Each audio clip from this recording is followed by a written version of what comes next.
I'm not a shallow girly person, but skin and hair and health matters.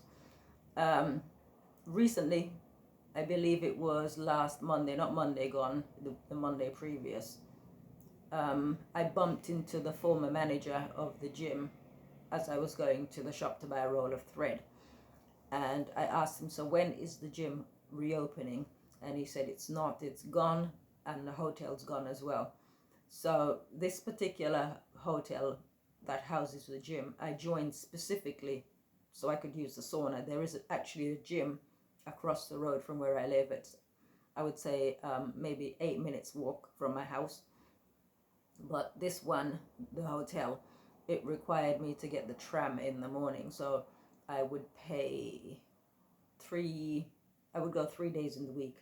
So that would work out to be, gosh, £9 a week, I believe. Yeah, £9 a week.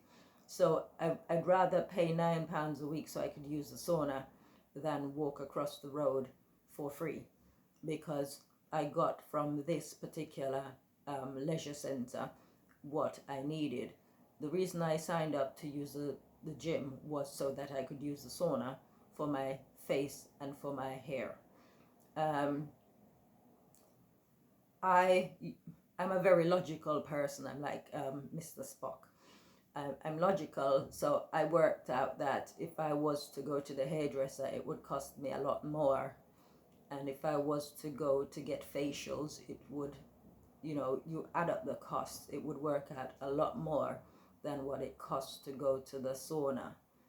On a 2 years membership and spending £21 a week, it still works out cheaper than if I was to go to the hairdresser or to the beauty salon. So anyways, that's my logic. But prior to joining this gym, when did I join a gym? I think I first started using the gym in 2015. I've always had an exercise habit, and since a teenager. And as well, I've been using all these different things on my skin for, I guess, since I was in my 20s. So currently I'm using bicarbonate of soda and salt mixed in with one of the, I believe it's a Garnier beauty product. Gosh, hold on, let me just grab it from the bathroom. Excuse me.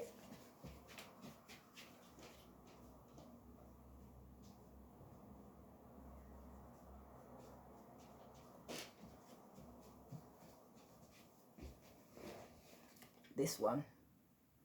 So it's pure active 3-in-1 clay Garnier skincare. So I just use that to sometimes in the sauna I would just use the bicarbonate of soda because you're in and you're out.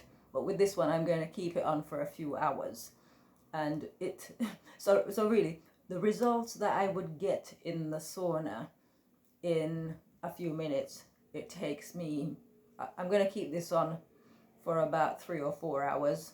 So that's the difference. So the only reason I can do this is because I'm actually going to be working from my sister's place today. And ordinarily when I'm at my flat, I can do all the treatments in the world that I like because I'm not going anywhere. And but because of late I've been going back and forth, my skin has taken a battering because I've not had any real time to apply anything to my skin. But I was thinking, in terms of the reason I'm doing this video, it's not to tell you about skin products or anything like that, is to really say how all right, I don't have a gym, but my health isn't going to take a battering because I was 49 years old when I first joined a gym. So obviously I managed to get to that point without having to use the gym. As I said, I only joined so I could use the sauna. But the reason I'm doing this video is because I'm thinking in terms of lockdown, for example, how some people are not coping. For me, it's not changed anything as such Obviously there's no nightlife, just certain things the things that I'm used to doing, for example, on a Friday night, going out and playing music, going out dancing, etc. These things don't happen anymore, but in childhood, we grew up dancing in the kitchen, so much of the music that I still listen to, we would listen to on the radio, and then we would dance in the kitchen. So for me, if I want to dance, I can do that at home. Anything, if I want to play my instrument, anything that I want to do, I can do that at home. So it's not changed anything as such for me. It's just you can't do it in a social setting. And I was thinking how many people are not coping under the terms of lockdown, and it's to do with the fact that they've never known anything other than what they know. So, for example, I was raised in 1970s Jamaica. We didn't have electricity. Electricity was, we left in 1977. I think, I don't know, I was too young. We left England when I was maybe 4 or 5, and I came back when I was 11 and a half. But electricity was coming at the time when we were leaving. So, on that day. And so for us, the only form of entertainment we had was the entertainment we created ourselves. And occasionally we had a transistor radio, and when we could get batteries, or when we had batteries, we would listen to Radio Miami, and just as children just dance around. We just living in the country. It was quiet, it was peaceful, it was ideal, and we loved it. So even though I came back to England when I was 11 and a half, I can still draw back on the upbringing that I had, the very basic upbringing that I had in Jamaica, in times when you need to go back to manual settings, for want of a better term. So for me, it's been no big deal in lockdown. I've just literally reverted to using the skills acquired as a child, if you like, from very basic living. So what am I trying to say here? Yeah, so basically, I have a window today, so I'm working from home. It's my sister's birthday, and I wasn't actually supposed to be working here, but things happen.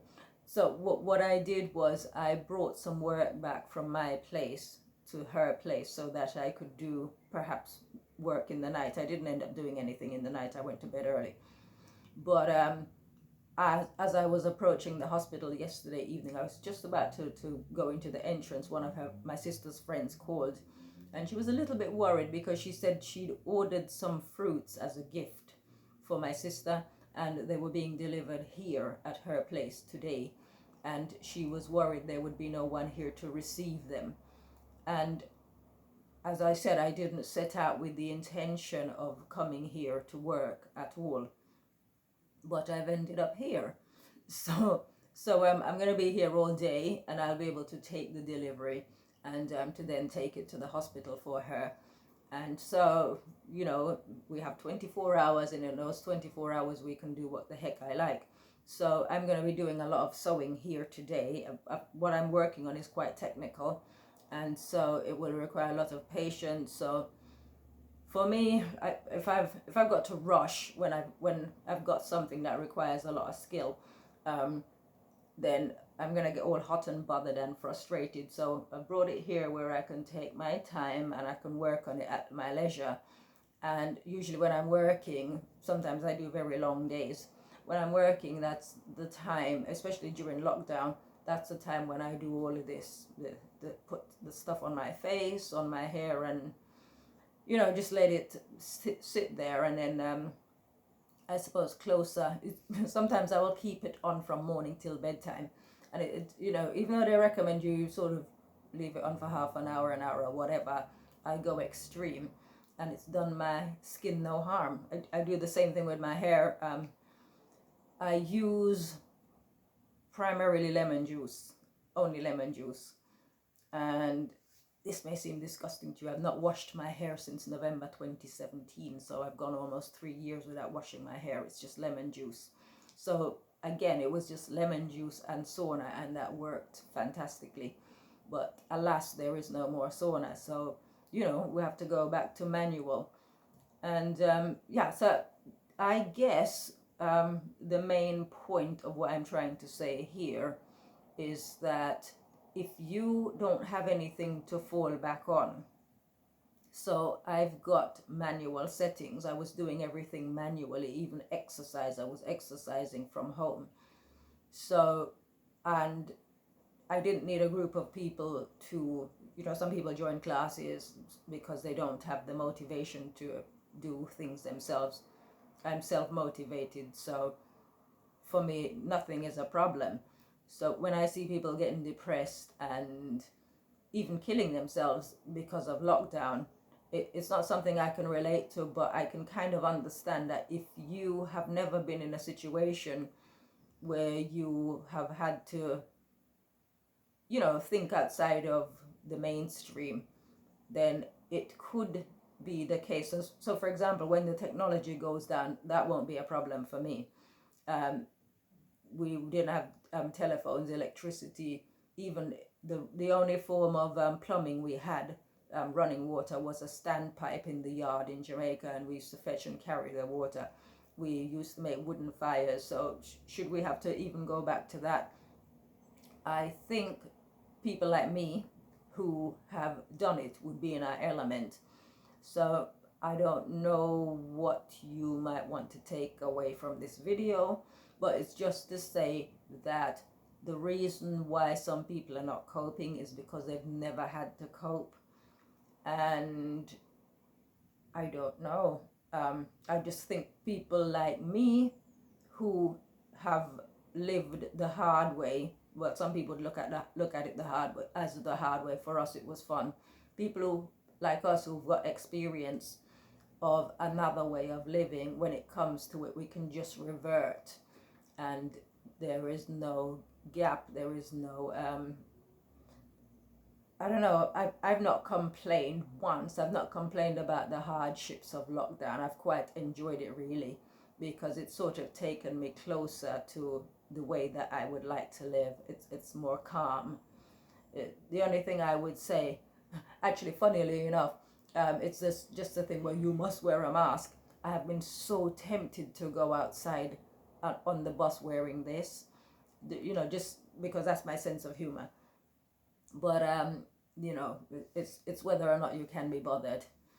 But yes, I would just say that it is important to have more, to sort of like think beyond the present, to think about what if, and to prepare for that. So even though Jamaica was what Jamaica was, I was a child. As a teenager, 20, 30, 40, even 50-year-old, I've always worked on the principle of what I would do if. And, here we are in lockdown, and it's not affected me in any way, shape, or form, apart from work. Work kind of dried up a bit.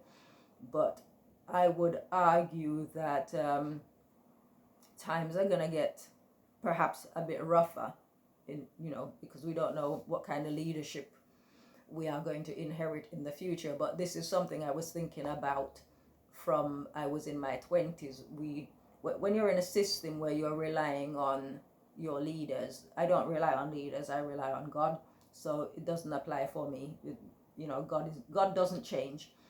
When you're relying on man as your leader, you don't know which man is going to be in power at such a time when things get rough, and you don't know how that man is going to implement the law, or how he's going to give how it's going to affect your rights.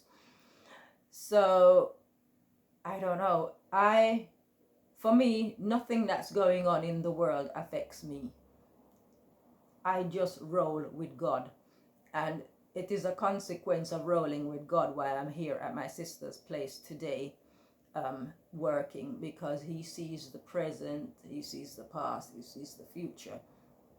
And he would have known that my sister's friend had ordered those fruits, and he would have known that someone would have needed to be here to deliver them. You might think that, oh, God's not interested in small things like that. I would argue differently, because, you know, like I said, when you don't put your trust in man, and you lean towards God, you have better outcomes. I can't these are things you have to learn by your own experience. But I think because of like the present times, it's showing us the weakness of people, and some people may not like me saying weakness, but I'm afraid to say, if you don't put the effort into developing yourself mentally, spiritually, and physically, when the time comes and you need to rely on the added strength and you don't have it, as you see a lot, they're saying there are a lot more people dying from I don't know, if you like, self-inflicted death as a consequence of the lockdown than they are of the actual virus. So you make of that what you will. Pick sense out of my nonsense, and I'm going to sow. See you guys.